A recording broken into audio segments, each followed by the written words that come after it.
वो सब चीज के मार्केट से यो मन्दिर के भएर रे भाइ के भएर यो मन्दिर बनाउने बनाउन थाल्ने भएर अन्त राजाले ऊ के अरे शिवजीलाई ऊ गर्दै समर्पण गर्छु भन्दाखेरि त्यो अन्त देखाएर नदीले चाहिँ अब नदीलाई नसोधेर के हो नदीले भत्काइदिनु लाइन अनि फेरि पछि नारदजी आएर अनि शिवलाई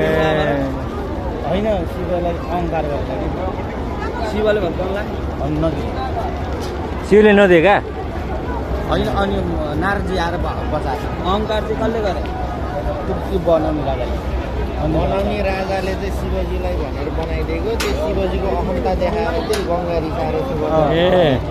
गङ्गालाई नसोधिकन बनाएको भनेर हो कि खोइ अब त्यो छ यसको बारेमा कथा छ